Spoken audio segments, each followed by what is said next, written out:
the best politicians will have a strong aim about it, we can change the things. But they need to be supported by the people, because politicians moves when the people move.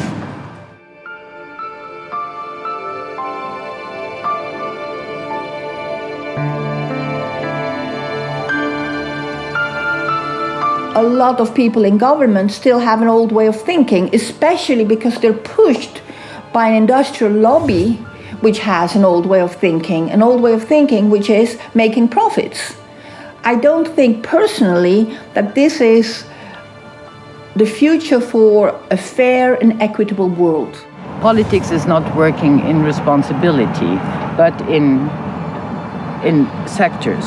I'm responsible for that. This is culture, and there starts environment, and this is social, and this is construction. But reality problems are not according to these sectors. We need perspectives that overlap. It's very simple and very old. We need a holistic perspective. If not, we are really losing.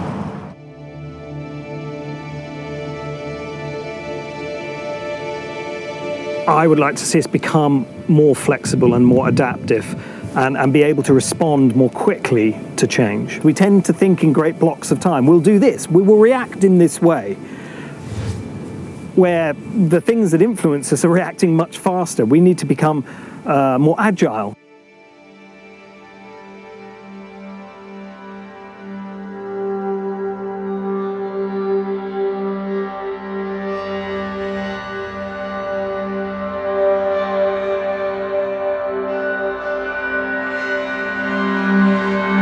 I think the financial crisis that has just happened has been an extraordinary moment of opportunity that could be, and many people hoped that seeing the banks, the giants that would always stand, suddenly falling on their knees.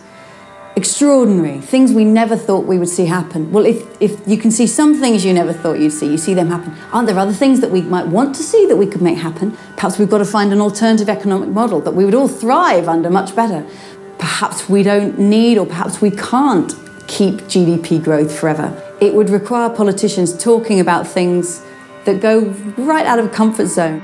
But even to start speaking like that opens up the possibility that you'll get laughed at, derided, because you're talking of a world that we've never seen. So now you're starting to sound like a visionary, and that can be quite dangerous in the cut and thrust of mainstream politics. It's very difficult for a democratically elected government to put in place policies whose benefits might not be seen for 20, 30, 40 years. Our politicians, our representatives, who after all we choose, they need to perhaps remove this wish to be re-elected and substitute for it a wish to be remembered.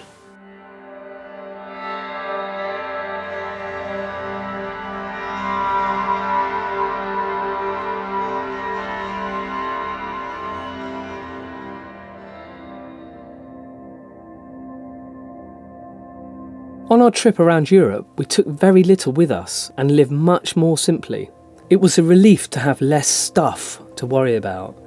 In Hungary, we met an economics professor at the University of Budapest who discussed the urgent need for an alternative economic model for the future. It got us questioning our own relationship to money and how it relates to happiness.